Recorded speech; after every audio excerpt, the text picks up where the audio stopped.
Welcome, adventurers, to Break, Battle, and Roll presents On Tap, where the dice are always rolling, the stories ever flowing, and the drinks are as strong as our bonds. Your barkeep, Aaron Rollins, here, as well as our host, Ben Holland, along with some of our favorite tavern patrons, ready to serve up a frothy mix of tabletop tales and tips with a splash of humor and a twist of your favorite bar banter. Whether you're a seasoned dungeon chug master or a newbie that's only started wetting their whistle, there's always a seat for you at the bar.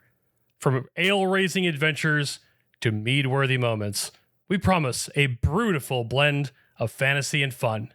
And now here is your host, Ben Holland.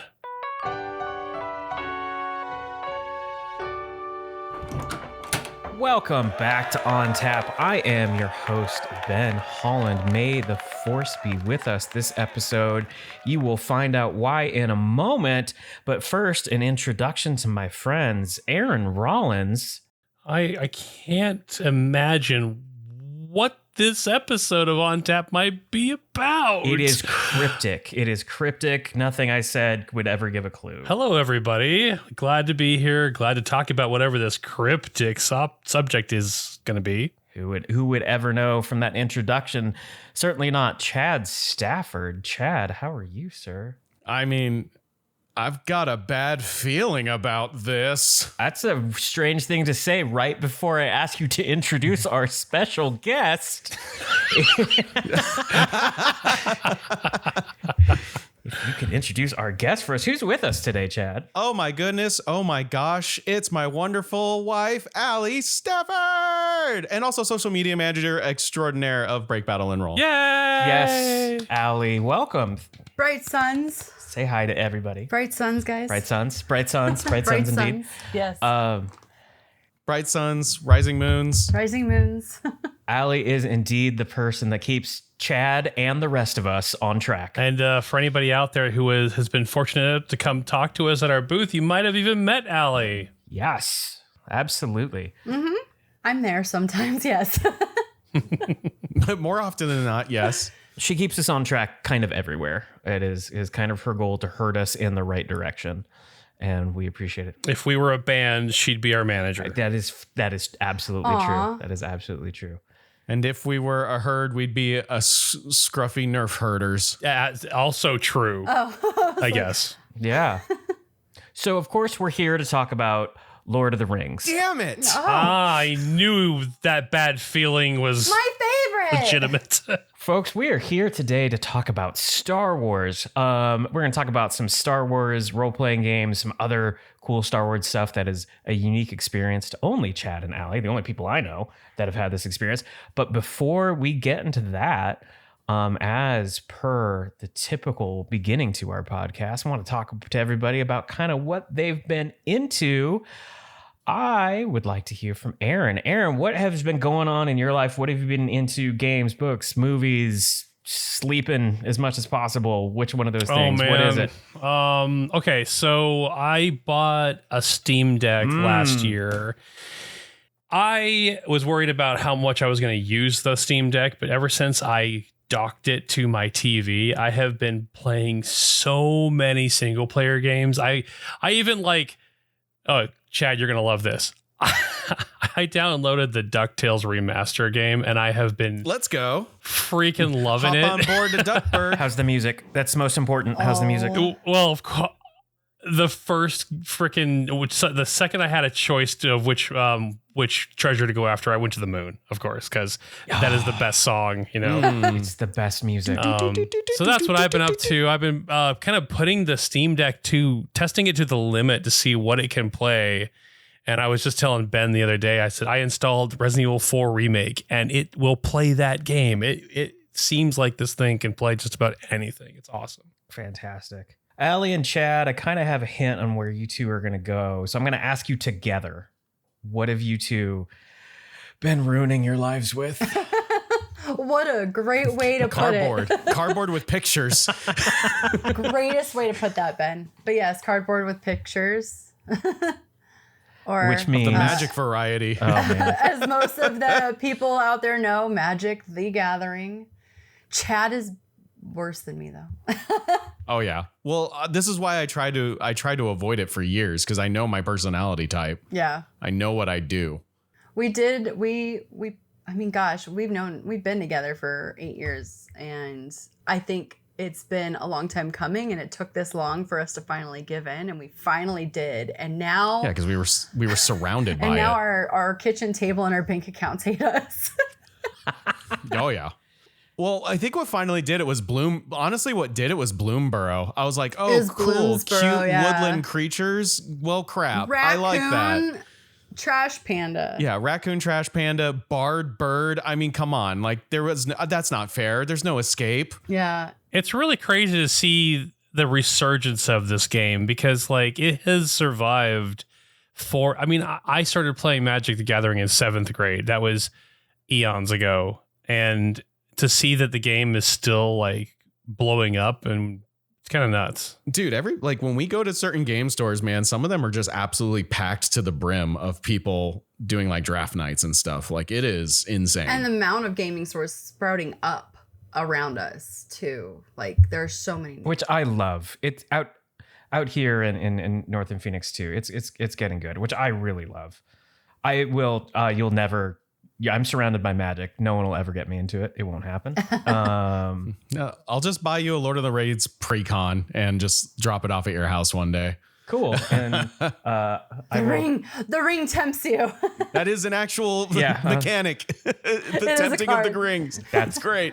Oh man. That's why. And see, that sounds like too much. That's too much. I don't need to. I don't know. I don't need any of that. Well, enough of Lord of the Rings. Yeah. Let's get to Lord of the Lightsabers. So what you're saying is we don't get to ask me what I've been up to? No, absolutely not. Ben, what have you been up to? Great. Fantastic. Aaron, No one cares. No, I'm joking. Ben, what's Aaron up to? Dang it, you beat me to it. Yeah. Yes.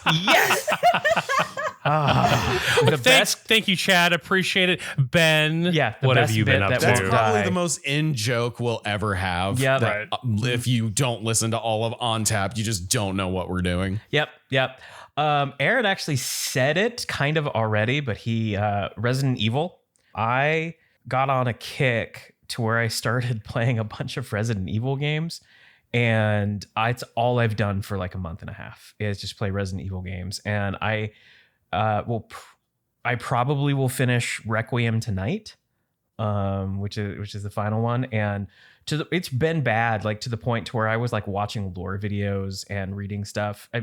Aaron and Chad know this about me, but I love stories and I love lore and I love deep fiction, and Resident Evil is super ridiculous to the point of hilarity sometimes. And I have been entirely way too into that. And then the other thing I've been into, I just took my family to Disneyland.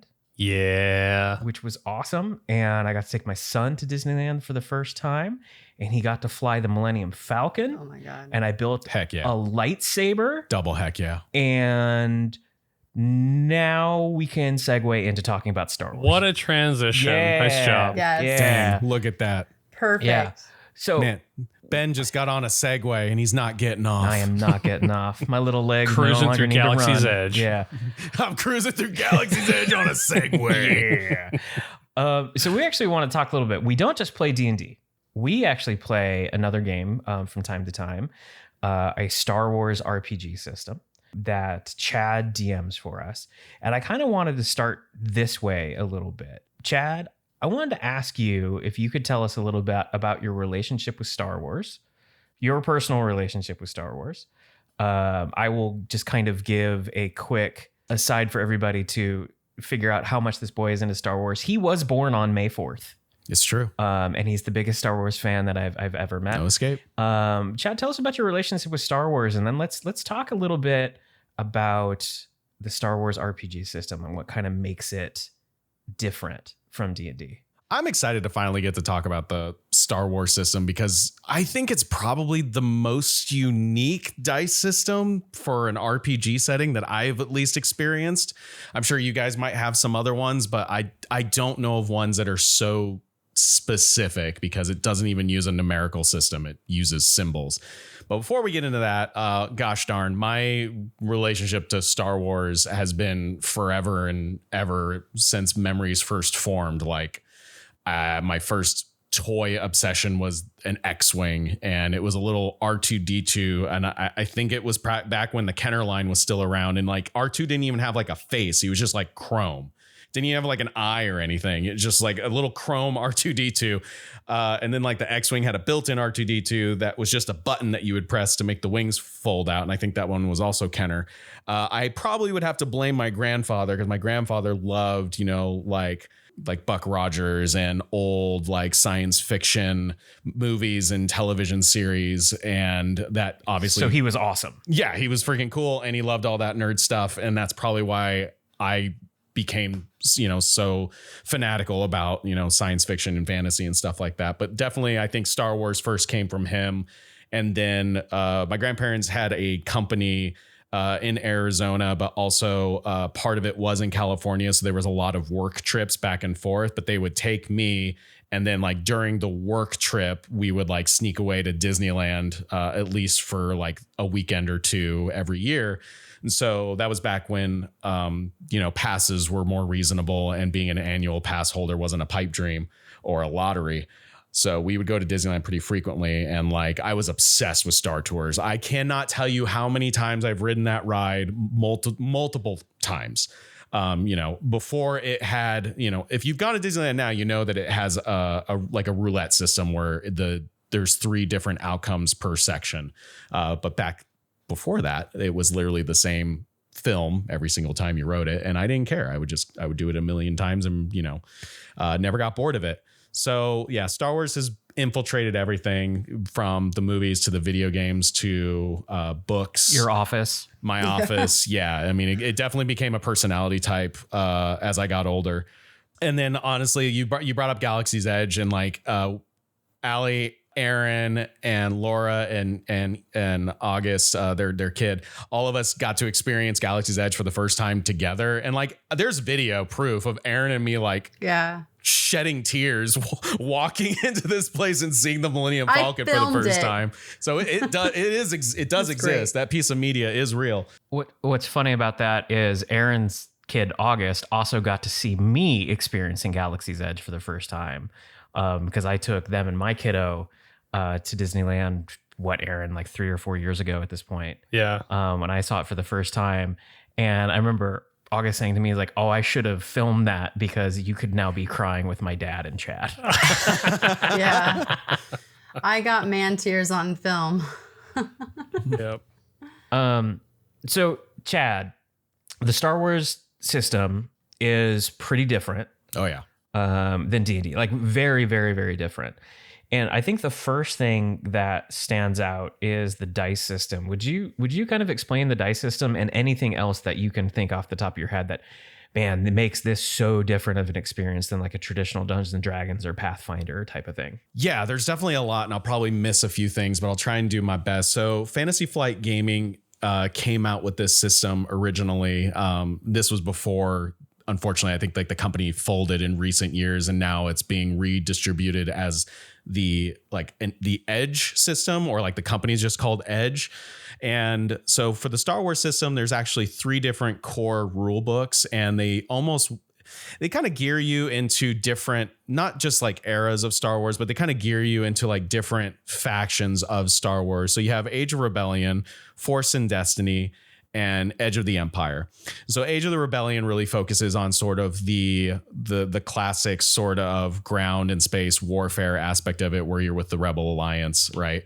And then the Edge of the Empire is much more like scoundrels, the deep-seated underbelly, the criminal network sort of thing. And then Force and Destiny really focuses obviously on like Jedi and Sith and all of that. What makes this system, I think, the most unique is, like I said earlier, it doesn't use a numerical dice system. It uses symbols on their dice. And there are positive dice and then negative dice. And each of those carry a specific symbol. So to break it down, we'll start with the positive dice. You have the ability die, the proficiency die, and then the boost die. And then on the opposite end, you have the difficulty die, the challenge die, and the setback die. And then in the middle is the force die, which you use off and on. It's mainly for force users, but it does get utilized for every character. So for every positive symbol, there is a negative symbol. So for example, if you're rolling an ability die, you could get what's called a success. Well, on the difficulty die, there is the opposite of that, which is failure. And then the proficiency die and the challenge die also have successes, but they also have these things called advantages. And they also have these things called triumphs, which is essentially like critting in this system, which makes this whole thing very, very unique, is that you could have potential outcomes where you can succeed at something, but also get a threat, which threat is treated like a disadvantage. Like think of it as like a negative modifier on top of a success. And then the same is true in reverse. So to kind of put that in a narrative direction, like let's say, for example, a stormtrooper's approaching you from like down a hallway and you bring out your blaster and you rolled a hit. Let's say that you rolled enough that you got at least one success, which means that you're going to do base damage with your blaster rifle. But let's say that you got a threat on top of that, or multiple threats. And so you're able to hit the stormtrooper with your blaster, but you got enough threats that, let's say that your blaster overheated for the next round. So that's how you could kind of play that in. So it has this built-in sort of narrative system that really works well with doing like yes and or no but. So if you did the opposite of that, and let's say that you failed to hit the stormtrooper, but you got a bunch of advantages, you can use those advantages in a narrative way, or there are some weapons that actually have triggers depending on how many advantages you get. So you can almost spend them like currency on your weapon. But in a narrative way, you could say, well, you missed the stormtrooper, but with the advantages, you actually hit one of the pipes that are next to him and it explodes with all this smoke. And now that stormtrooper is going to have a setback die to shoot you because their vision is impaired. So going back to the dice. So let's say nothing extra is being added. At minimum per turn, when you say like you're going to attack that stormtrooper, how many dice are you rolling? So the dice system is interesting because you have to look at your character's essentially like talent pool, their abilities, their skills. So there are skill checks, very much like a standard D20 system, but the skills that you basically have ranks in them. And then you have careered ranks in them. So if you're careered in something, you get to use a bonus die on top of it. So if you're just rolling standard and it's not something that you are like proficient in, so if it's, rolling with weaponry, so ranged weapons, you could be rolling anywhere between like 1 to like 5 ability dice, which is just the base green dice. If you're careered at all in that specific skill, one of those green dice gets upgraded to a yellow die, which yellow die have more positive outcomes, including the triumph, which is basically like critting. What adds onto it is the difficulty die, which is the purple. So it's essentially like you create the DC inside of the dice roll, not in like a random number or an associated number that the DM has behind the screen. So if it's a certain difficulty, you set that with the purple dice. So let's say that this is a 2 difficulty shot because you're like medium range away. So you could be rolling like 2 green die, 1 yellow die, and then 2 purple die on top of that. And then again, once you roll them, you look at all the different symbols. And like I said, positive ones can be counteracted by negative ones. So whatever's remaining is your actual total value to do the thing you want to do. I feel like the way that the dice are all canceling each other out is also really cool because it also tells a story of, maybe because one thing about D&D is, I roll once, do I hit or not? And then you roll and you hit or me. You hit me or you don't hit me. This system allows you to kind of play out the choreography of a single round of combat where like, okay, I had a success, but I also got a failure on the purple dice. So like our lightsabers like hit each other. We're like at stalemate, and it's like you might squeeze in one final success to get a little nick of a cut on your enemy. But it's really cool. And the GM has to be really quick thinking about translating the results of that dice roll into the narrative. And I think that's one of the most unique things about it. Yeah. Yeah, I agree. That was the first thing that was very difficult for me to wrap my head around when I joined a game with Chad, because I'm like, I would be like, well, I do this and I also this and I haven't careered in this. I'm like, Chad, I have 9 dice in my hand. Is that right? Mm-hmm. Mm-hmm. It's like, I'm going to roll So 9 true. dice right now. And he'd be like, well, actually, you're going to roll 10 because this is like, and then like he would like give me something from a DM Spirit. And like I would have this whole hand of dice. And I was like, okay, this is kind of awesome. And then you roll them and then you're like, oh, I got to figure this out. I remember. No. And so actually, I was going to actually ask you because I love the dice system. I wonder who doesn't. I think sometimes, yeah. So what do you think of the dice system? But you were going to say something else, or so you're going to say I remember. But then I would also like to know what you think of it. We first started playing, the dice system was so much to me that I literally had to print out like a piece of paper with the symbols and the dice and like what they meant, because I couldn't wrap my head around it. And I was like, wait a second. So successes, and failures. And I think this was a house, like a Chad house rule, that they canceled each other out. Normally, I think we were talking about this, that they don't normally do that in the books. Oh, so they do. So like, I'll run through it real quick just so that we're all on the same page. So successes are canceled out by failures. Advantages are canceled out by threats. Where it gets a little tricky, and this is where I house ruled it, but I becoming more familiarized with the system, I probably would run it as is. So the only place where that doesn't count is triumphs and despairs do not cancel each other out. So you could potentially critically success and critically fail at the same time, which is amazing. It was so confusing to me. I just remember sitting there and I'd roll and I'd be like, hold on, I need to like lay out all my dice and like, okay, those 2 cancel these out and these cancel this out. Okay, I have 1 success, 1 despair, blah, blah, blah, right? And I'd have to do that every time and it would drive me nuts. I'm like, I just want to roll a d20, damn it.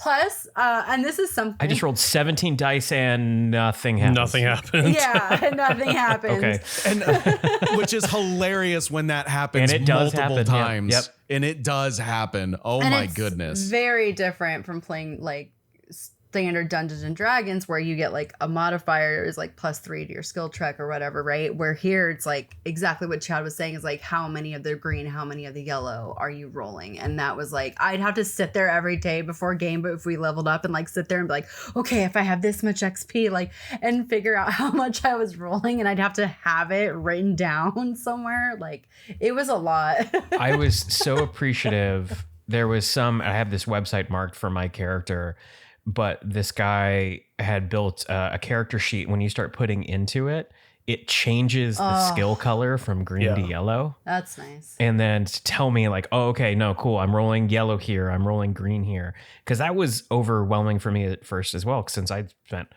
all my tabletop RPG time playing Dungeons and Dragons, except for another game called Earth Dawn, which, Aaron, we should talk about sometime.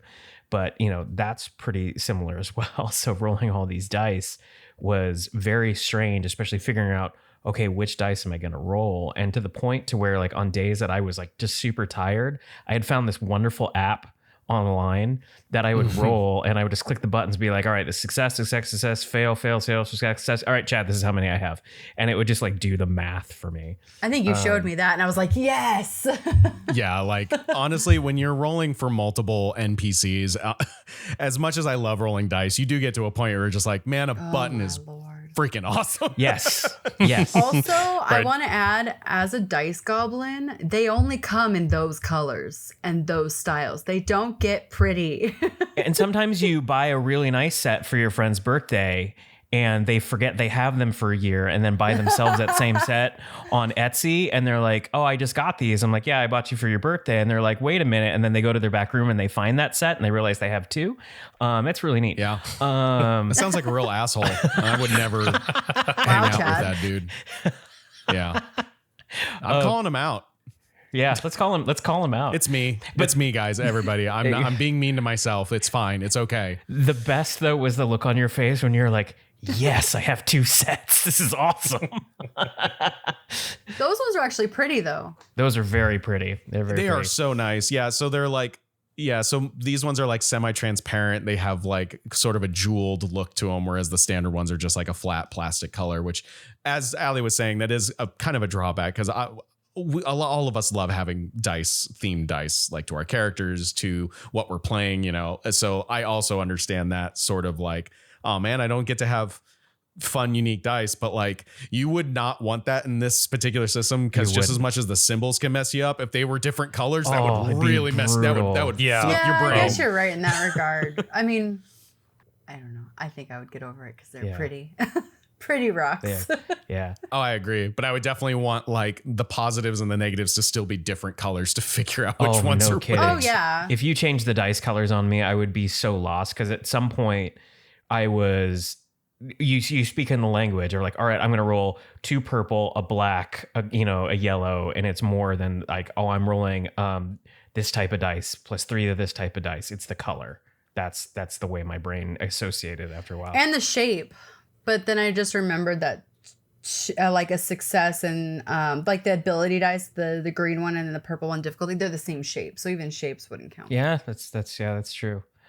Aaron, as a longtime DM of different systems, like what was when you first played Star Wars for the first time and got to learn the dice system, like what did you think of it? I freaking loved it. Different dice systems. Like Earth Dawn has a very unique dice systems, but it's still like it still kind of follows the standard. DM is holding a number behind the screen, and that's what you're trying to achieve.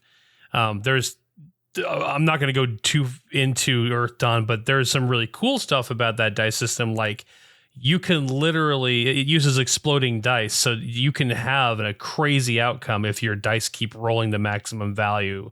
You just keep going and keep going. With this one, I loved it because of how much narrative it told in just a single roll, and it wasn't, and it's also like impossible for the DM to sit there and hold an impossible number from the players and be like, well, I'm not going to allow you guys to succeed at this. He or she can just say, hey, this is going to be a very difficult check. So here's the dice you're going to roll and good luck. But it's still out in the middle of the table for everyone to see, and I thought that was a really cool characteristic to it. We also started using the like automatic dice roller just because it was helpful in kind of giving you the results of your 10 die roll really quick. But I think that kind of takes away from that physical roll of just like throwing it out on the table and everyone kind of quickly trying to determine what cancels with what and blah, blah, blah, blah, blah. I think it would be really great if that auto dice roller had more like animations to it where good point. It brought up all of your successes and brought up all of the failures and they smashed into each other, and then all of the advantages and all the threats smash into each other, and the triumph is like glowing like a nat 20, and the spare is also like creates a vortex of darkness around it. It would be just really cool if they did something like that. And I agree, because when you're rolling this like pool of 13 dice and something important is happening, and one of the things that Chad generally does is set up a dice tower in the middle of the table, and people will choose to use that for big rolls, and you see like everyone kind of get halfway up out of their chair and start counting like, oh, there's 3 successes, and like you're all doing it together as a group, and it's a little bit more fun than rolling. It can be more fun than rolling, I love rolling D20s, don't get me wrong, but rolling D20 and be like, oh, I got a 17. It's like, no, it's like I rolled 13 dice. Now I have to figure out if it worked for me or not. I think that was part of us all standing up, though, is us helping each other figure it out. All right, for what sure. is this? Hold on, I got you. What is this? What is this? Yeah. What does this symbol mean again? So there are other aspects of this system that I would love to highlight if we can, because there are some really cool things beyond the dice themselves. If you're cool with me kind of doing a little, please. Sweet. So I'm going to hit up some of the things that I really like, and then we could definitely talk about some of the criticisms. But some of the things I really like is there is no quote unquote leveling up in this system. Yes. You get XP, which I really, really like. So you utilize the XP, which the DM kind of dictates, how much you get for a session. If you're doing it from the book, they'll give you guidelines on how much XP you should divvy out per session. But what you essentially do is your character and your character's progression is actually based off of like a skill tree.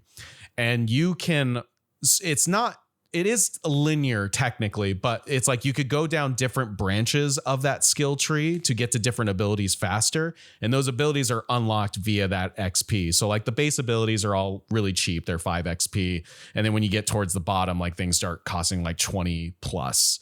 And then when you get to the bottom of your skill tree, you're able to go into a specialization, which is essentially like another offshoot of that skill tree. Which there are multiple books that add on to different careers and specializations that can really like make your character extremely unique depending on what you want to play. To make this a little bit easier in context, so like let's say you're a Jedi, right? So a Jedi has their own skill tree of just like, and there are multiple classes of Jedi. There is a slew of Jedi classes, which I really love. It's not just like one type. There are a ton of different ways to play Jedi and Sith in the system. But then each force power also has its own mini skill tree.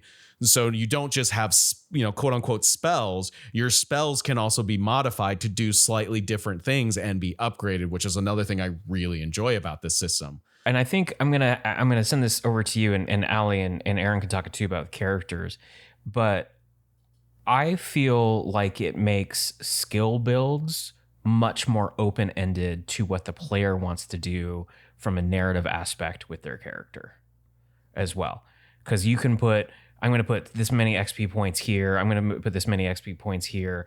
And Aly and I could have the same class of character, but do entirely different things. Aly, tell me, like your current character, the game we're playing, tell me a little bit about her and how you did her build. I think that's kind of a fun thing. So I have Amara and then I have Zora. So Amara was my first character ever. Zora was my second character. She was a Togrutan, which is Ahsoka's race. I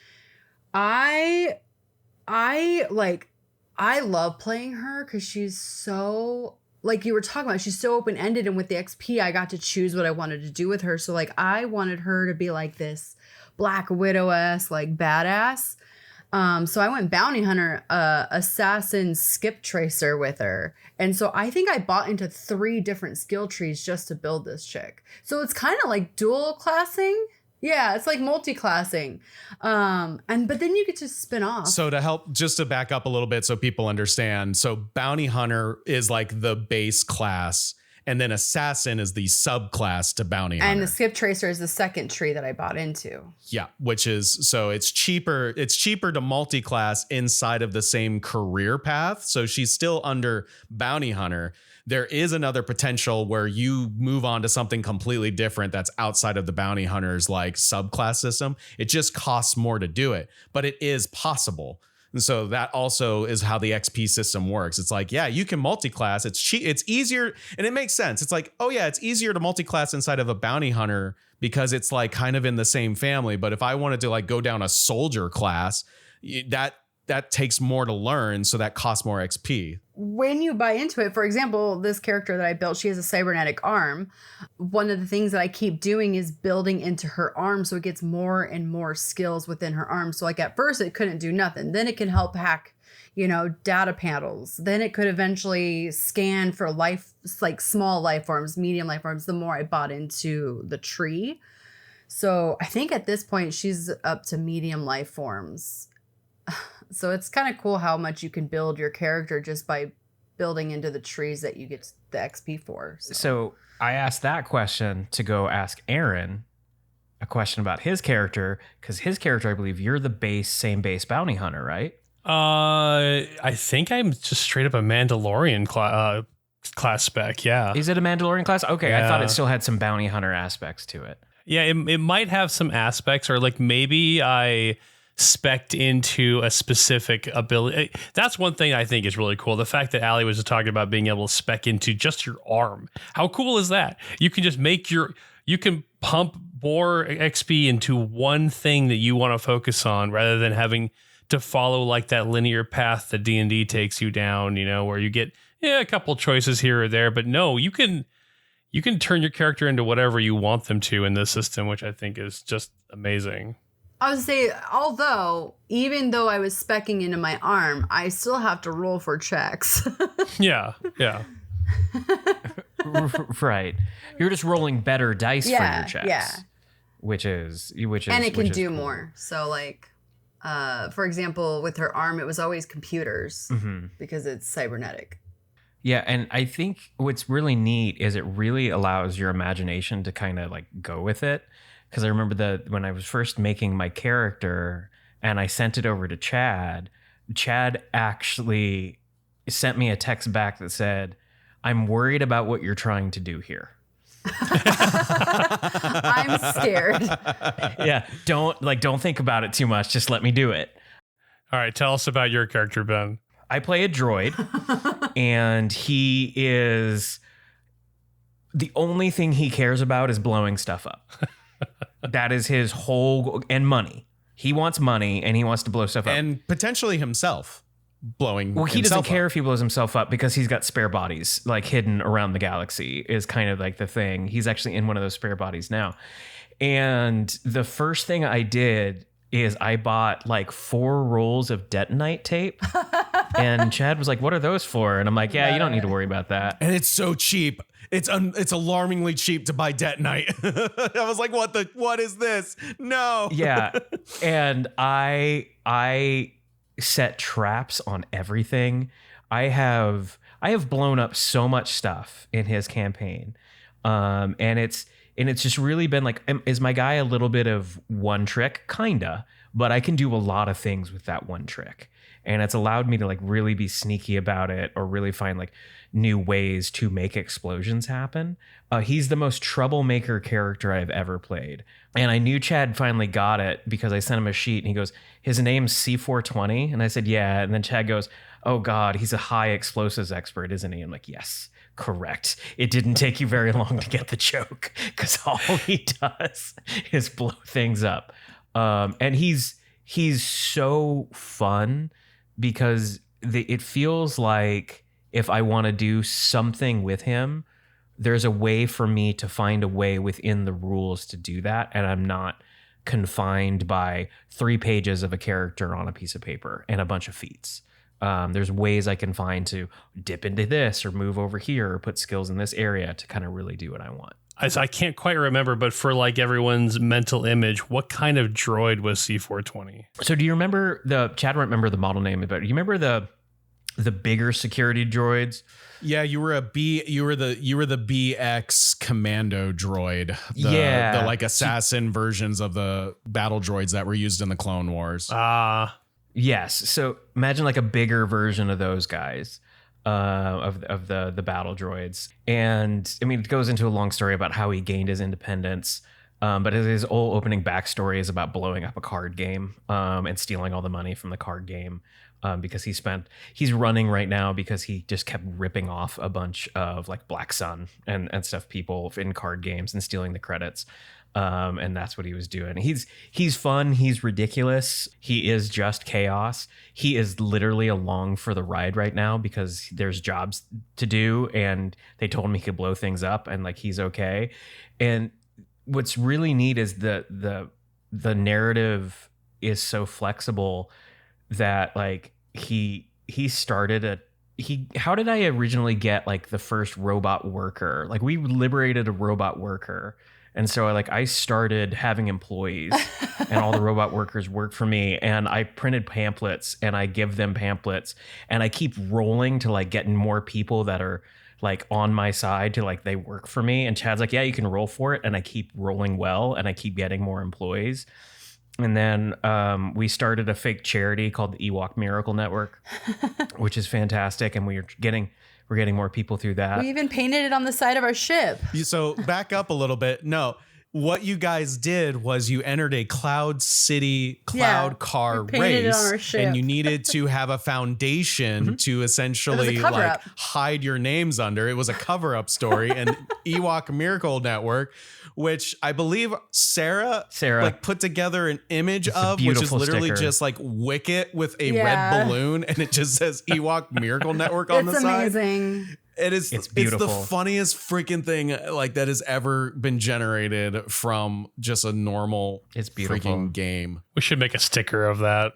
I'm going to work on that. It's going to happen. I'm going to doodle one. Maybe it's going to happen. Maybe we can put a post up. Maybe we can use that as the post for this on tap. I could definitely try it. Yeah. I'll start drawing it up.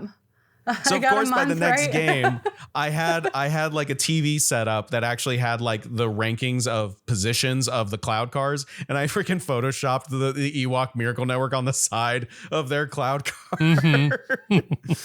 Oh, It's and it was so so good. funny because by the end of the game, by the end of that arc, literally there's like a police officer who was undercover, and like he's a corrupt police officer, or he's like the chief of police for the Cloud City enforcers, and he's reading off these list of charges, and he was just like, and to the Ewok Miracle Network. Falsified records. I don't know what you're talking about. We are legit. not fake, it's donation. real. We are Fake charity. legit 501c. Thank you. We filed paperwork. We went and did it. We hacked a computer and filed paperwork. We did this right. Yeah. We're real. We're a real organization. I physically remember that. So going back onto the idea of the droids, another thing that's kind of fun is like you do genuinely actually build your droid, both in terms of like credits for parts, but also experience points for specializing some of those parts. So that's another part of the system where it's like you can have, if you're a humanoid, you can have cybernetic enhancements, like Aly's character having a cybernetic arm. But also you live in the Star Wars universe where the likelihood of you losing a limb is pretty high. So there are ways to, solve that problem. But with droids, like it's like Build-A-Bear or My blaster's in my Build-A-Droid. hand. Like you're literally, It's built into me. yeah, like you're Literally- literally building parts of it with the XP and the credits, which is On really cool. the character sheet, there's literally a cybernetic section that has you put like make, model, the bonus, the functionality, It's like fun. all of that. It's insane. It's wild. My backpack is my back. Like it's a storage system built into me. It's like the BX droid isn't wearing armor. No, the armor is just his chassis, which is kind of fun. Yeah, it's really cool. Yeah, integrating the droids as actual players is fun because in the first campaign we were running, my character was a droid mechanic who was also force sensitive, and we ended up because when Sarah joined us for that game, my character basically built her Terry. because she was an astro droid, yeah. And like she's like Chopper basically. She's just like a Panic. violent astro droid. She's a murder droid, blowing out kneecaps and all. It was super fun. But it's so cool because you can create characters in the Star Wars universe through this system that no one has ever seen in any of the, media out there for Star Wars. I liked the idea of my character being a failed Jedi apprentice because he basically was force sensitive. A Jedi discovered him, decided to take him with him. My character then witnessed his Jedi master get killed. He took his broken lightsaber, but could never really use it. And even when he finally fixes it through a very, cool part of the campaign, because I do this cool thing where my character opens up the lightsaber with the Force, with his mind, and fixes it and replaces and actually replaces the kyber crystal in the center of it, and the lightsaber starts working again. My character's still pretty terrible with this lightsaber, so it was like I wasn't playing this, hero that would discover his Jedi powers. He was way better at being a droid mechanic and on a data pad than anything else. And so I was still like the hacker, but I could do cool stuff. Like there was one time, there's one time where like I ran onto the ship and the ship had been blasted to shit, and I just literally stuck my hands out and said heal, and all of a sudden all of like the parts of the ship started fixing themselves as we're taking off. It's really fun, really cool moments. That's what I was getting at with the subclass system. Having a Jedi that is tech focus is like not really something that, Anakin like builds droids, but like you literally built things with the Force, which Yeah. I'm like, okay, that kind of rules actually. It was. So when he says, yeah, he Force jumps onto the ship that's literally falling apart, and he just like heal and like uses his actual skill tree abilities to basically Force heal electronics back together. Cool stuff. My character was a Duros, the same racist Cad Bane, and I spoke like Kermit the Frog the entire time. Oh my God. I forgot about that. Yeah. What I was going to say, you forgot to tell us what your 2 mini droids that didn't have a long lifespan Oh God! were called. So yeah, the very beginning of the game, I had built these 2. They were the training droids that you see Luke using. They just float around. They're like the little balls, that float around and shoot you. And they were Waldorf and Statler because they'd shoot you and go and they'd float around you. So dumb and so fantastic. My character was just ridiculously Muppet themed for some reason. Wonderful. And to spin off, we've been mentioning Sarah a lot, just to kind of give a little shout out. Adam is my brother and Sarah is my sister-in-law, and they play this game frequently with us. So Sarah had Terry, who absolutely was hilarious and only had one word, and that was panic. Panic and kneecaps. Oh, kneecaps. 2 words. So sorry, 2 words. She was constantly asking Chad, how many kneecaps does this thing have? Hold on. That is actually my favorite Terry moment. So T3RY is their droid designation, which, by the way, this was Sarah's introduction into role-playing games, period, was becoming this character. Adam too. Oh, that's right. This was Adam's first experience this was the first RPG game that they had ever played. And my favorite Terry moment, there's 2, but I'll just save one for this. But the one that cracks me up probably the most is when you guys got to Kashyyyk and there was these enormous Kashyyyk spiders, and Sarah asks, how many legs do they have? And I answer, and she's like, so that many kneecaps. And then she proceeds to shoot all of the spider legs and do a pretty damn good job doing it. I think she took all but one leg, I think is what that spider had left. Incredible. And then I remember vividly, I think either my saber or Aaron's saber cut the last one off. Yeah. There's a couple of other things. We're gonna fly by some other things that I really like about this system that makes it unique. So we kind of talked about this at the beginning, but one of the things that bums me out in a standard D&D setting is, picture this: you're a giant beefy paladin dragonborn. You have a giant long sword and a shield, and you go and run up to your foe and you swing and you do like 2 damage. Well, that's not a problem in this system because every weapon has base damage that it does. So as long as you succeed once, you will do that base damage. So for most blasters, it could be anywhere between 3 to 9, depending on what type of blaster you're using. But the additional successes that you get on top of the first one count as modifiers to that base damage. And I love that so much. Yeah, it's good. Yeah. And lightsabers do ridiculous damage. Lightsabers do ridiculous damage. As they should. It has to bypass soak though. Soak is like their AC. Yes. So there's different forms of armor. So like Aly said, you do have a soak, which is kind of like if you don't get past that value, it's not going to do any damage. You also have armor, which if you're going to attack somebody that has armor, you're getting a setback die, which is one of the negative die. It's the black square die, standard like D6 die.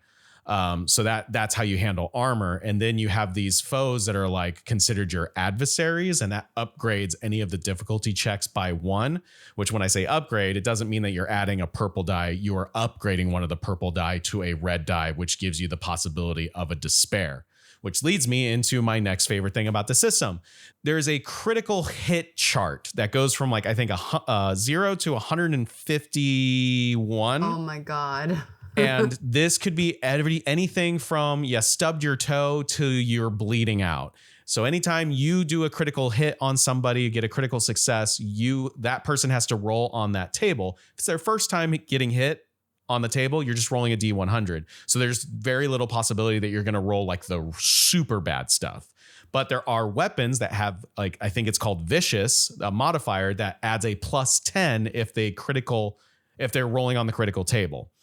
If they take another critical hit, you add an additional 10 on top of that. So the likelihood of those effects getting worse and worse becomes higher and higher. And each of those effects have either a skill check involved to alleviate it, or there has been situations where limbs had to be replaced.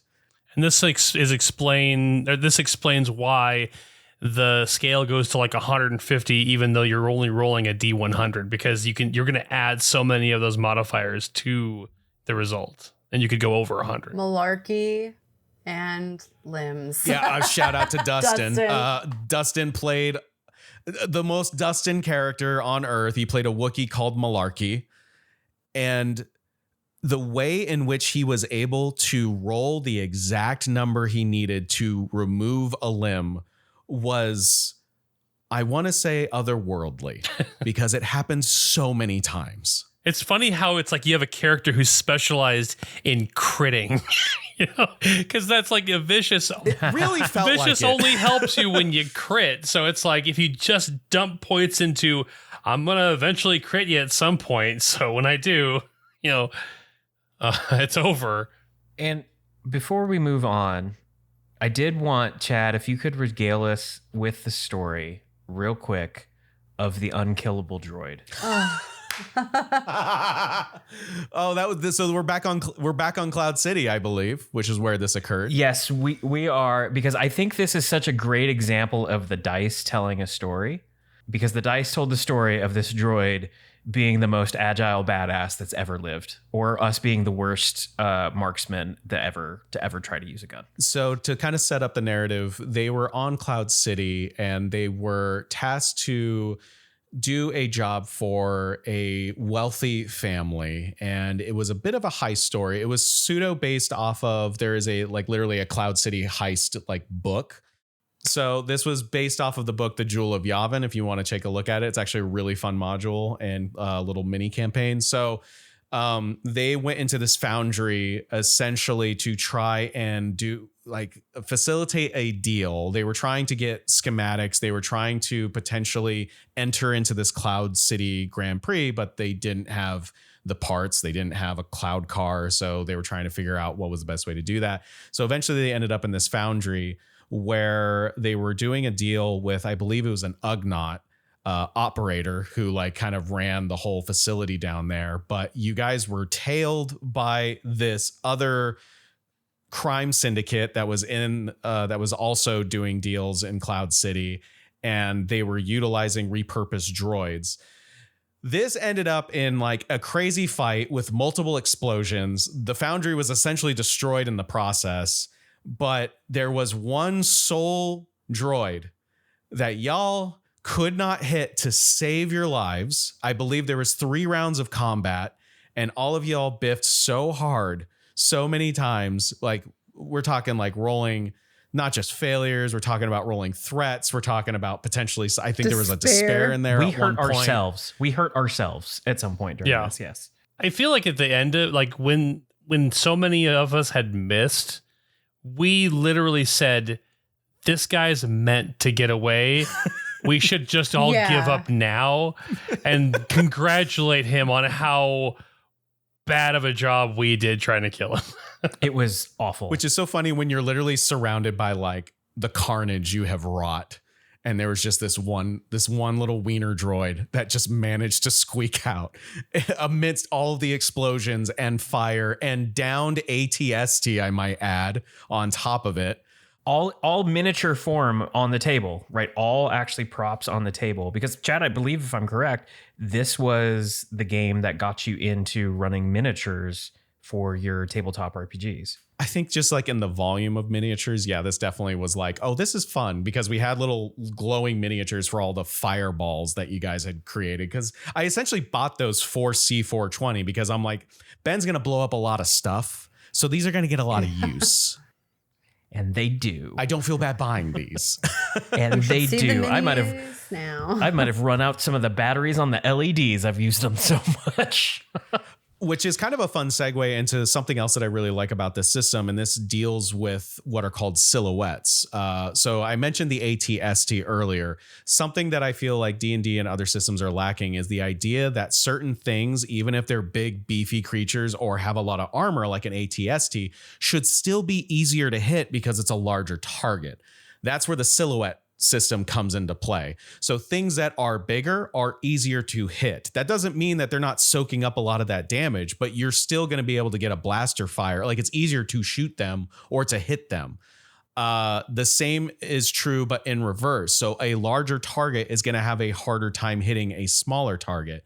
This plays really, really well when you go into vehicle combat or space combat, which obviously is going to probably happen in a Star War.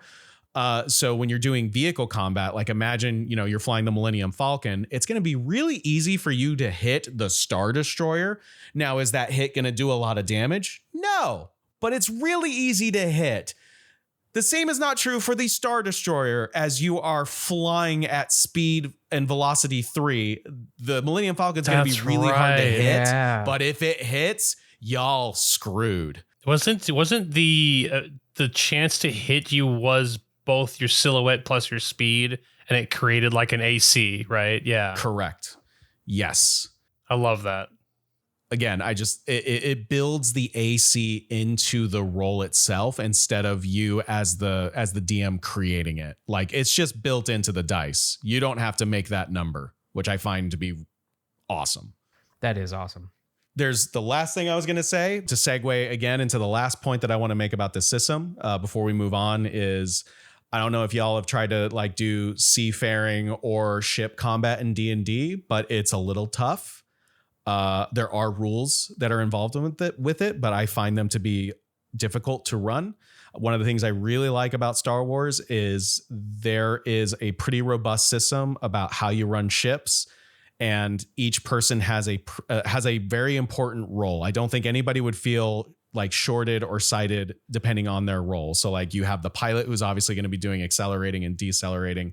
They're going to be taking evasive actions. You have a co-pilot that can help plot the course. They also can angle deflector screens, so you can move your shield into different parts of your ship depending on where your combatants are in the space, which I think is pretty stinking cool. Obviously, turrets are pretty self-explanatory. There's stuff for communications, and then of course the engineer. So like, yeah, they really thought this pretty well through, with everybody feeling like they have something to do on the ship if you're managing a large party of players. I'm always the co-pilot with my character because that's part of his thing. He's got the points into both flying land vehicles and space vehicles.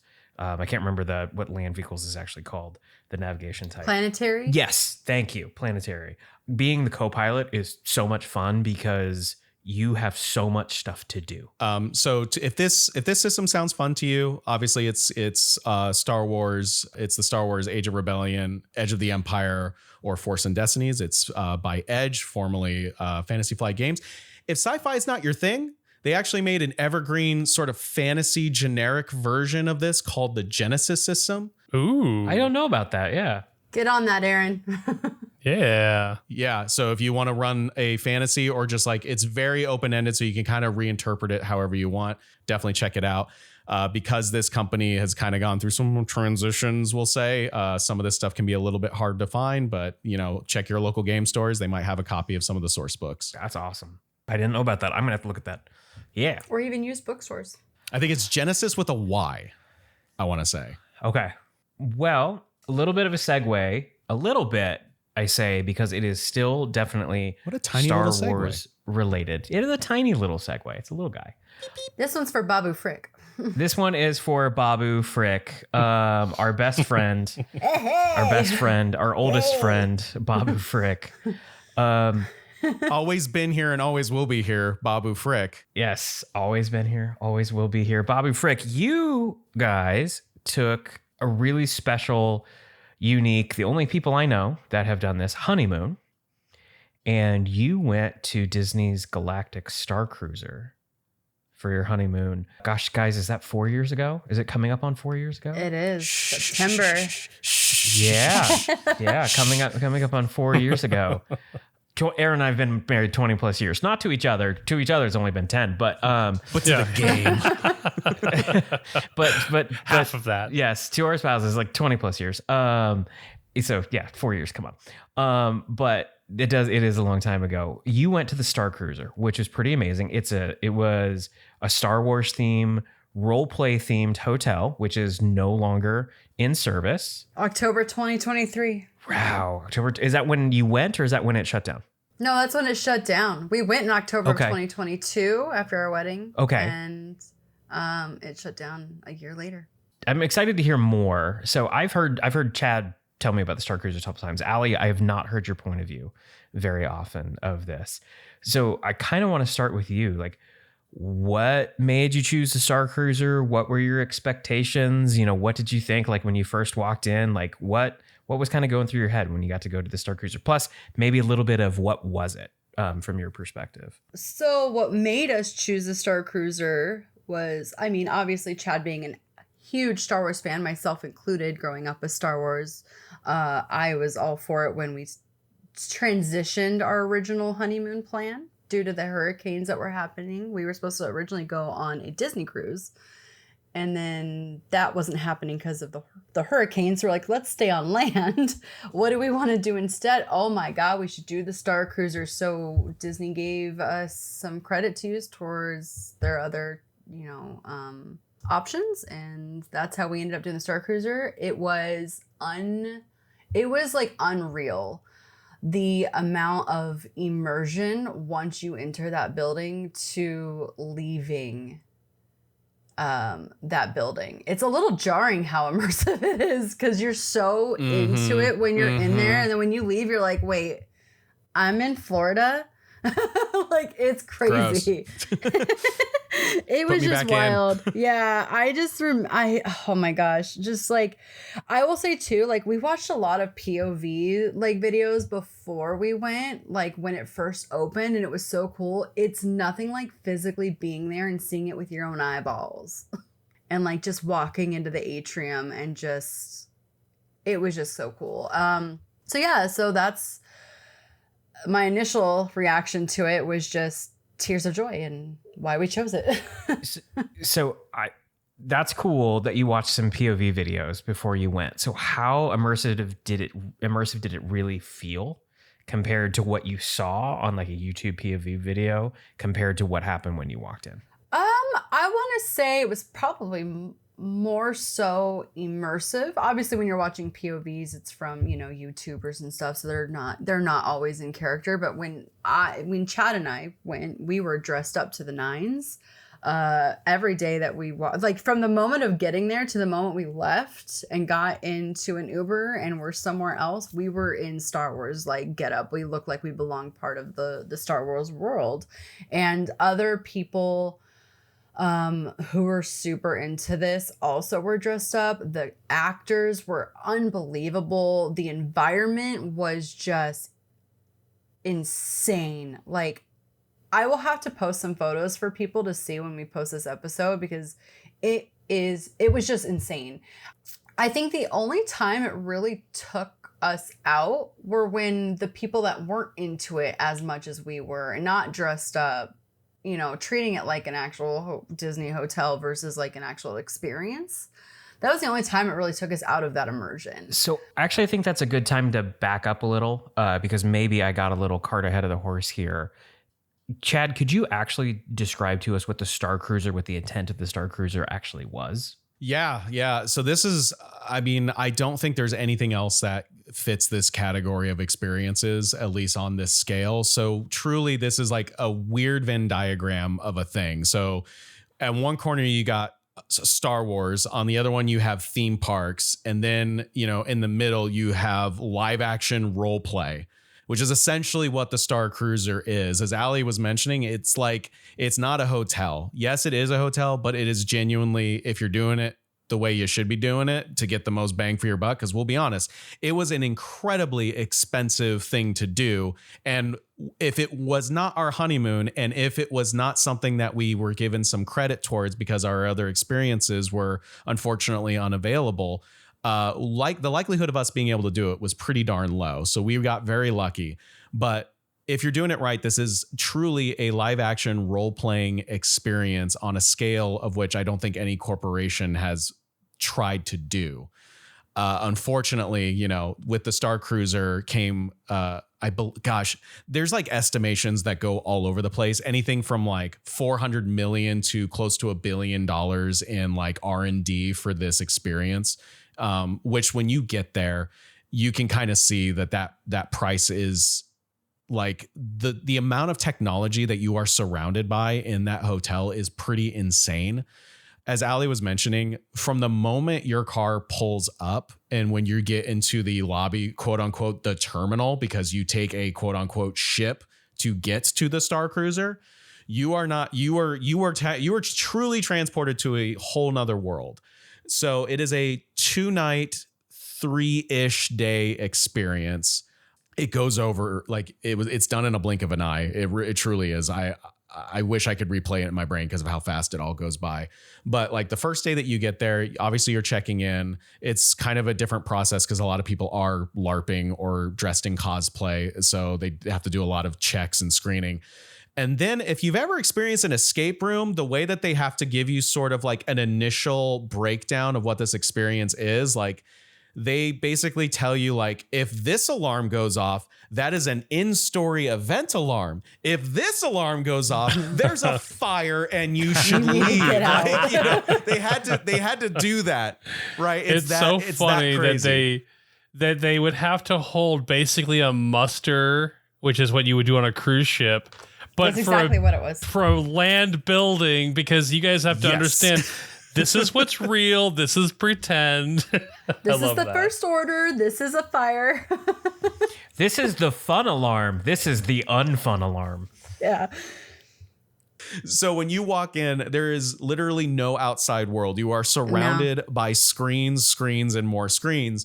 But what's really cool about this tech is the only other place I think you can experience this on a Disney property now is these, Aaron, correct me if I'm wrong, it's the Space 220 restaurant in Epcot. Yeah.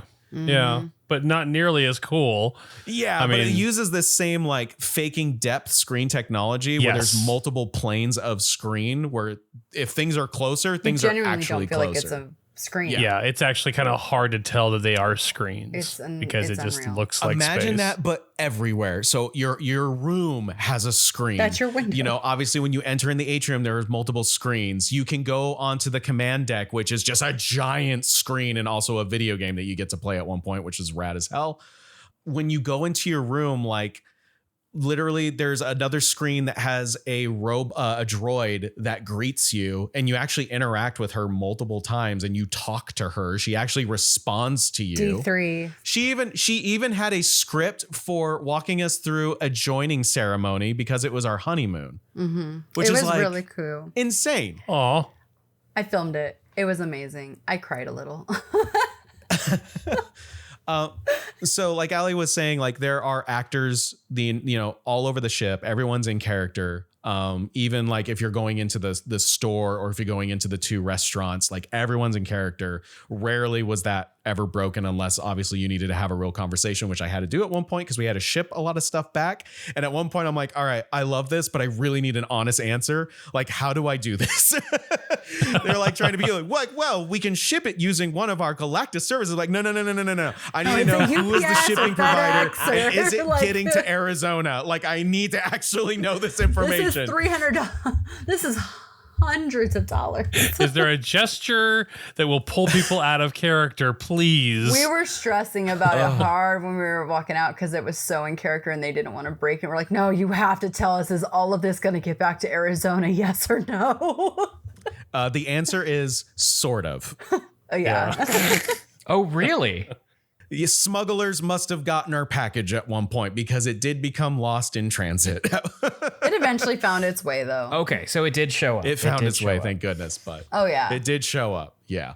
Are there any moments that like from the role play or from the things that you did that like really stand out that stick with you? Oh my God. Yeah, one that will always stick with me is when I walked in on Chewbacca macking on my wife.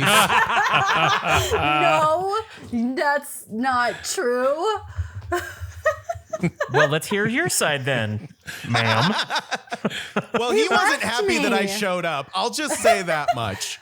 I mean, there were a lot of really cool character moments, to be honest. Not just Chewbacca. I think that you were just jealous, but... Of course. I mean, he's so attractive. He's handsome, man. Look at him.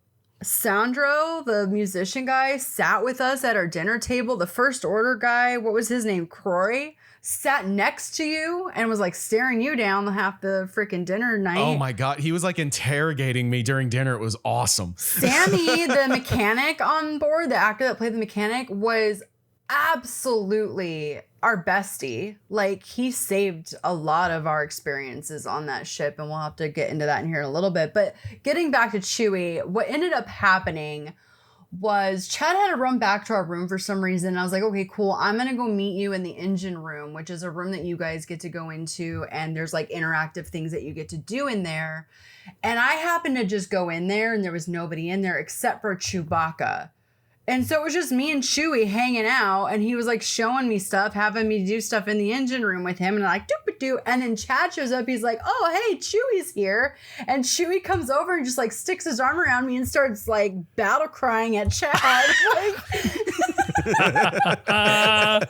Like, what are you doing cool. here? And I was like, that's my new husband. I just married him a few days ago. Like, you gotta give me back, dude. Like, it was really funny. Have you ever been cockblocked by a Wookiee before? I mean, not a lot of people can say that. It was funny. It was really cool. You just let him win, though. Okay, you just let him win. You let the Wookiee win. Yeah, I know. I don't want him ripping that off.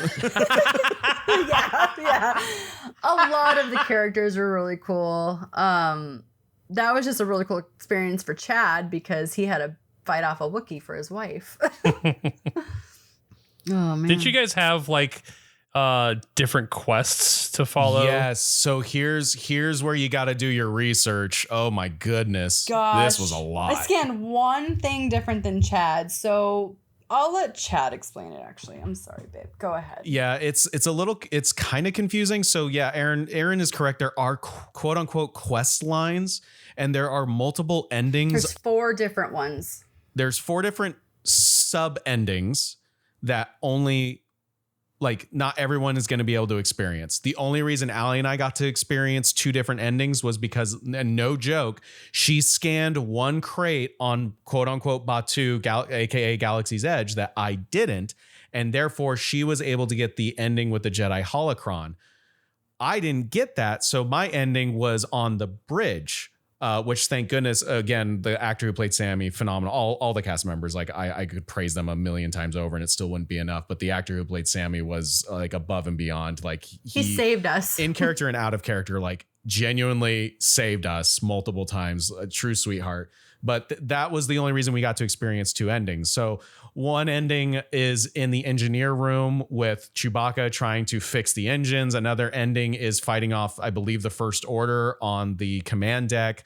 The ending that Aly had was getting to see Yoda being projected from a Jedi holocron, which it's one of those spinning projectors, but it actually protrudes out of the holocron. So you don't see it until it's illuminated, and you're just like, that's just freaking Yoda. I'm just gonna in say, front of me, as a Star Wars fan, religious experience. Yeah, like insanely so. And then there's the other ending is with the First Order, but I can't remember what that kind of entails. Needless to say, on our ship there was like, I think 2 people that did the First Order ending. And just to kind of go back just a second, the things that you scan is part of the story. There's these little QR codes all over the ship and in Batu that you're supposed to scan and collect its internal like components. So the one thing that I did scan had a Kyber crystal in it, which is why I got the Jedi path. Oh, Yeah. Nice. And Chad didn't have the and, Kyber like, crystal. And what's also cool, well, it's kind of cool, and it was also a bit of a distraction, is like how much you are on your phone. Your phone is essentially your data pad, and like crew members are messaging you with quest lines. You can respond to them. You have to solve puzzles. You have to like reconnect circuitry. Literally doing this gains you access to different parts of the Star Cruiser. So like you unlock the engine room, you unlock the storage room. You unlock like the prisoner hold at one point. So it is like you're in a hotel escape room for part of it. That's incredible. Love everything about that. Do you think it would have been better if they had given you a very specific dedicated device instead of making it your phone? Oh, absolutely. 1,000%. I would have rather have had an in-universe data pad. Wouldn't it be nice to just like put your phone away and not look at it the whole time you're there? Then you just a data pad. Granted that they do give you the Disney bands that are like Halcyon themed, which are really cool. And that's how you like get into your bedroom and how you scan into some of the data pads in the hotel, like in the Halcyon. But you're on your phone too, also doing these things in the app that they have you download. So it can get a little overwhelming having to be in your phone, like you said. I feel like that's a lot of complaints that Disney in general have been getting lately, is how often you're in your phone, and that was one. But we also I forgot about the Disney bands, because we also use those to get quest lines too. So there was an astromech droid that was around a couple of times, and you literally can only get a mission. Yeah, SK. You can only get a mission if you scan SK, which I'm like, that's freaking cool. So it doesn't force, but like it encourages you to interact with the characters that are on the ship. I remember vividly seeing him and like tearing up and being like, getting consent, like, can I scan you? Do I have your consent to scan you? Like, I was so excited because I love droids. You should see my droid collection. Love droids. But that was a really cool moment to see him popping off around the hotel. So it was a honeymoon. Did it feel romantic at all? Parts. I would say we were so busy. Yeah. Parts of it. But we were like tired. From 8 a.m. till midnight, like we were doing stuff. So I don't know if it was necessarily, I think we had a great time. I don't know if I'd call it the most romantic thing in the world. There were romantic parts. Like what D3 did with us in our room with the joining ceremony. I remember our waiter, who you get the whole weekend. He was so cool. And we were telling him how it's our honeymoon. And we ended up getting this really pretty dessert that says tabute on it, which is like congratulations. It's like their way of saying congratulations. So like we got like some of those. We did do a honeymoon photo shoot, so that was really cool. So like our honeymoon photos are us on the Star Cruiser dressed up. Like how fitting when you had a semi Star Wars themed wedding too. But yeah, so there were romantic parts, I would say. Chad fighting off. I mean, that sounds incredibly romantic on its own, really. So other than that, like Chad said, though, you were constantly going from like the moment you wake up until you can't walk, and you just go and hit your bed and pass out. And then you do it all again the next day. It's over so fast. Like I remember waking up, like I think around 2 a.m. and just venturing out into the ship where nobody was on it and just getting it was so fun photos, because I'm like, I'm never going to get to experience this again. So I'm going to take as many photos as possible. But like just being in that ship by yourself was like, this is freaking cool. There were some things that we never got to do until like literally the last moment, like the sabacc table, which was kind of a bummer because it was really fun to play. Again, this was a very intimate experience. I believe it's only 100 rooms on the Star Cruiser, but even with that intimate, like low capacity, certain things got really crowded really quickly. Especially when we got towards the endings, the 4 different endings, like people were like crowding and like trying to rush to get to specific ones. And you could tell the cast members were really trying their best to like explain it, because it is such a weird thing. They're like, oh no, you don't get to experience this because you don't have a little boopity boop on your data pad. Like it's hard to explain that to kids. Right. Yeah. So I will say that's also where I think there's a little bit of fault in this type of live action role play, is that not everybody's going to get it. And there were, like Aly said, the only times we were taken out of it was when people were being, I'm trying to say this nicely.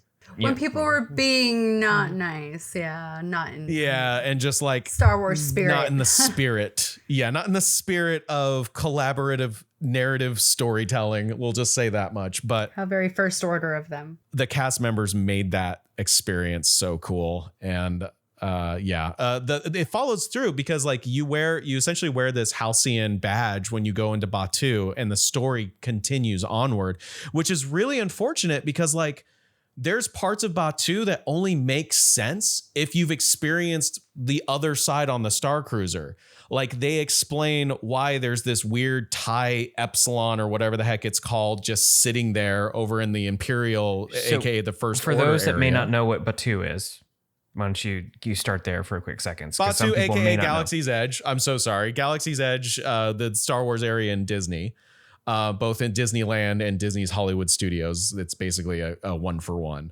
Oh gosh, Hondo has a whole narrative that you only get on the Star Cruiser. Really? And that narrative continues onto the Millennium Falcon ride. In fact, the cast members will switch the video so that when he's doing his, oh, come on in, let me tell you how to do it. He's like, oh, you there from that fancy Star Cruiser. Like his narrative changes if you are from the Star Cruiser. You're wearing the badge. Yeah. What's really cool though is like it was just me and Chad in there, and the people with us were just normal day-to-day Disney World goers, so they got to be a part of that experience even though they weren't from the Halcyon. That's so we had to cool. explain to them that we were from from the Halcyon, and that's why it was so fancy. It's not like that, so they should write it a second time. I'm curious about the transport thing that they would take you to Batu in. What was that like? On the outside, it's a box truck. Yeah. But on the inside, it's a spaceship. It's a spaceship. It's a space shuttle that takes you from the ship to the land and then back, and it has like little windows so you can kind of see yourself entering Batu and leaving Batu. But can you? Okay, yeah. So there is technology in the box truck. Yeah, okay. Same thing with the elevator. When you get there, like when you're going up, it's a little spaceship that you're getting to, and it like shoots you up to the Halcyon, and then you're in the Halcyon. But it's just a elevator that is decked out with It's not even a screens real to make- elevator. It's a fake elevator. Yeah, it's a fake elevator. It That just just makes you vibrates on the feel floor. like you're Yeah. experiencing that. And the other thing is just a truck, but you feel like you're going to these other places. So it's really cool. And I think it was like, a 5-minute drive because it's not exactly connected to the park. So they would take you from the hotel and drive you to the thing. And you got to go back and forth as much as you wanted for that amount of hours in the day that you were allowed in Batu for that day. Yeah, you could use that shuttle as many times as you want, but like it does eat up. It eats up a considerable amount of time, which you have very precious little of when you're doing this. I think you only had like 6 you're or almost probably feeling 7 hours on the park. No, it you was less probably than that. feel like your time at Batu is almost a waste because you could be here anytime you want. You could come to Hollywood Studios, but you're not going to get that same time on the Halcyon. So Pretty much, yeah. But you still get a different experience because like there's different dialogue for if you build sabers, if you build droids, if you go into the cantina, there's different. There is a mission, which I thought this was really clever. There is a mission token that you need to get in the cantina. They don't overtly tell you what it is, but if you look under your drink, it's a different coaster. And the scan data is on the coaster. It's QR code. Wow. But it was cool. That's The QR code's on the coaster. Actually, it's That's framed in cool. our kitchen, Ben, if you ever want to see it. Yep. In our I Star probably Wars have kitchen. seen it. I You probably have seen it. You've then. used to walk by it continuously. Well, these two are super escape room nerds, so they'll love this. So Yeah. at one, I think it was our first dinner on the ship. They gave us a quote unquote bill, but it wasn't a real bill because it's all taken care of unless you get alcohol. The bill was a torn up piece of message that was from Wraith Chewbacca. Cole. No, I thought it was from Wraith. Yeah. Oh, Wraith Cole that was saying that Chewbacca was on the ship. Yeah, and But, needed like, our help. Different people at different tables got different portions of this letter. So you'd have to find other people to put it all together. oh, It was very I cool. love that. That's cool. I mean, it makes you talk to other people. That's kind of tough. But, Yeah. Man. You know what? You do that on cruise ships, so. Yeah, that's fair. So I got a question that brings me to, because, you talked about time and how precious it was and how much you enjoyed and like all the different things that you get to do. But you also said it was pretty pricey. And I don't know if you remember this, Aly, but you were actually wrapping up payment and everything the moment I walked into your house, and Chad wasn't there for a second. We were actually going to play the Star Wars D&D game, our game. I just And paid all as you this were money. as you were repeating the price, you and I locked eyes across the room, and both of our eyes got bigger. We're like, whoa, that's a number that was just said. Yeah. Do you guys think the price point was justified? For people like Chad and I who eat, live, breathe Star Wars, yes. Yes, in that regard. Could there have been some better things to make it more justified? Yes. And could it have been a little less expensive? Also, yes. But would I have still paid it? If looking back, yes, I would have still paid it. For that experience, because of how much Chad and I love Star Wars. Would I recommend it to everybody? No. I would say you have to love Star Wars to pay that kind of money, and to have that kind of experience, because if you have little ones that are 3 years old, I mean, it's going to mean a lot to them, but are they going to remember it? And are you going to get to enjoy it for that price tag? Like, you know what I mean? Right. Like, maybe wait for your little ones to get older for them to actually remember it. Because I think there was a lady who had, like, for example, and I'm not trying to, like, bad talk, but, like, there was a lady who brought a baby. And I was like, what? What? But in hindsight, she had to, and that it closed. She wouldn't have had another opportunity. That's I was going true. to say that had I known that they were going to close that thing down, I would have paid that price Yeah. point. I think I was would've waiting too. for the hype to come down, and I was waiting for them to reestablish a price that was a little bit more reasonable, even if they had to take some of the, I think that's what they some of the needed to do. aspects away from it. But they just cut the whole thing, and I'm so glad that you guys got to do it, especially for your honeymoon, because if there's anybody in our group of friends that I think should have experienced that, it was the two of you. 1,000%. And it shut down pretty quick. I mean, It did. do you guys? Do we think only that? a year Do we in think operation. that Disney will try something like this again? Well, their office spaces now. Their office buildings, yeah. yeah. The rooms it's an are office building now. I mean, they have really dope offices, but I don't know how they could with how My unfortunate hope this was. is that I'm sure that they, everyone was screaming, hey, why don't you just turn this into a Star Wars hotel? But I think the problem with that was that, like Chad said, there's only 100 rooms. It's not a big enough property to turn into a hotel that would be able to function like any of their other resorts. So there's this little hope in my heart that maybe they will break ground someday on an actual Star Wars themed Disney resort that is big enough to operate like one. Yeah, and maybe not have such an immersive like experience, but still have like character faces and things like that around, and it probably would be better. They couldn't turn this into an open hotel even if they wanted to, because it's in a back lot. Like when you drive into it, they take you through this like you can't leave. you can't your car is leave. not Your a part of the car's- picture. Yeah, they like shuttle you to this place, or you have to take an Uber or a taxi to get dropped off because there's no parking lot.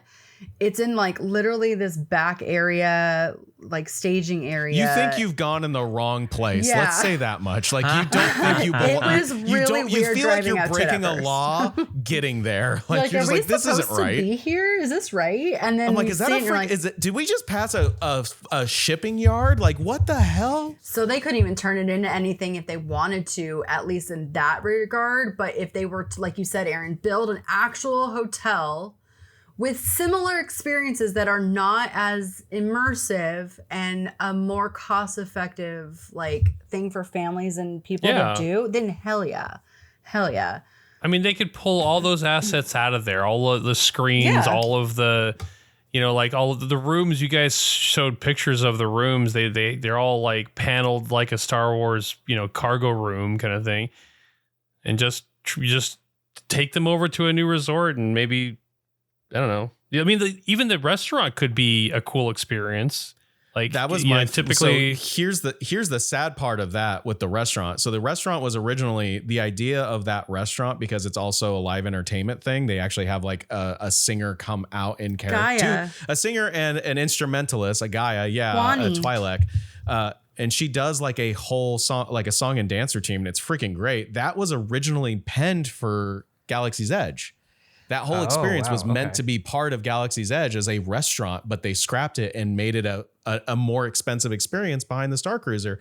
So there's like, to answer your question from my point of view, Ben, like it is a solid yes and no in terms of like, is it worth the price? Because that Venn diagram of Star Wars fan, theme park fans, and live action role players, like that's a pretty small list. And if you're not fully into that, you're probably going to walk away feeling like the price wasn't worth it. From just like a general point of view. Do I think that price is reflective on the experience? I'm going to say that's a tough one to answer, because they run freaking cruises for less with more technology and more experiences built into them as actual moving vehicles that go over, like, you know, across oceans, and they're still able to find profitability in that. I don't understand why the Star Cruiser has to be more expensive of an experience when it's technically offering less.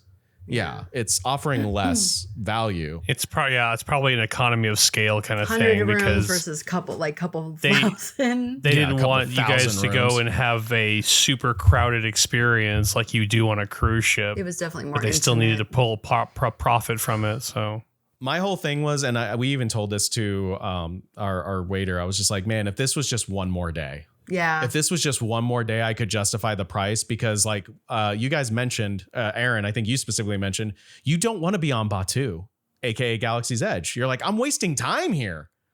But if I had a whole day where that's all that was meant to happen, then it wouldn't have felt so rushed. But because your time is split between this thing that's very expensive and a theme park, you're like, I feel like I'm being pulled in two different directions, and it's hard to justify it.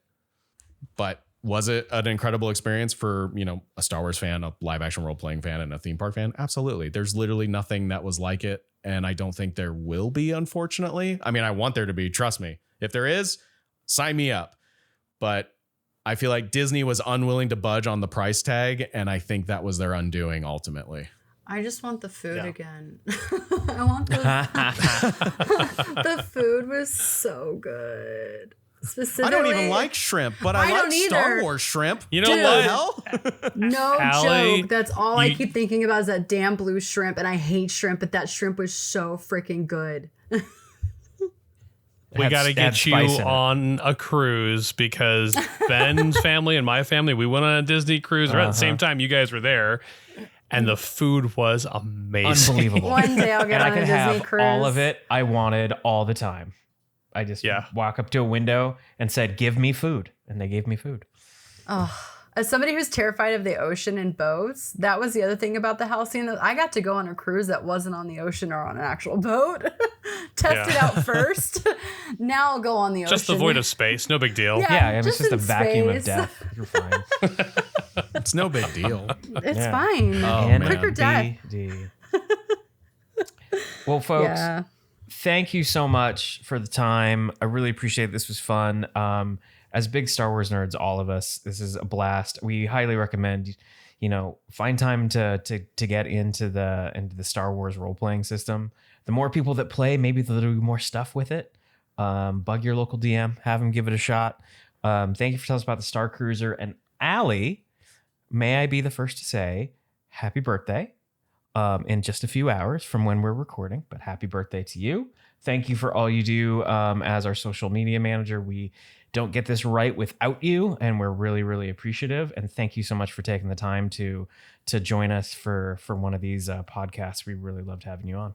Yeah, I loved being on, and thank you for the birthday wishes. I do want to just add, listeners, please get at us in the comments. Tell us things. Tell us what you guys think of the Star Cruiser. Did you guys get to do the Star Cruiser? That kind of stuff. I would love to hear that as a social. Galaxy's Edge? Have you done Galaxy's Edge? Have you played the RPG Star Wars games? Because I would love to see more interactions in our socials. So as a social media manager, so please get in the comments.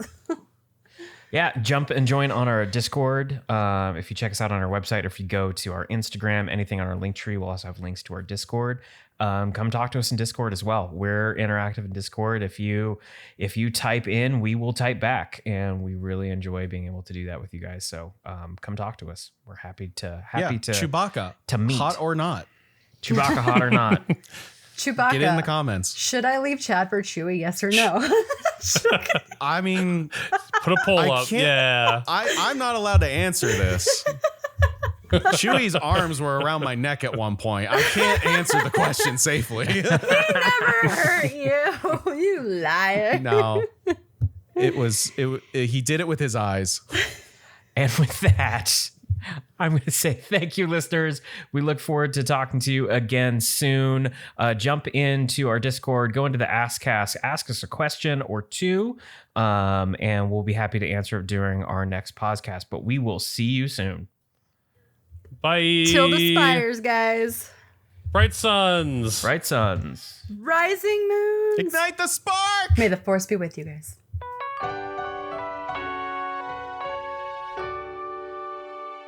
Hey, thank you for turning into another episode of On Tap. We hope you enjoyed the conversation greatly and found some nuggets of wisdom to take away. Don't forget, you can follow us on our social media channels and get a lot more updates and behind-the-scenes content. You can find us on Instagram at breakbattleroll. You can find us on Blue Sky at breakbattleroll.bsky.social. You can also find us on TikTok at breakbattleroll_. We love hearing from our listeners, so please feel free, share your thoughts, your feedback, or just come by and say hi. Until next time, play your TTRPGs responsibly.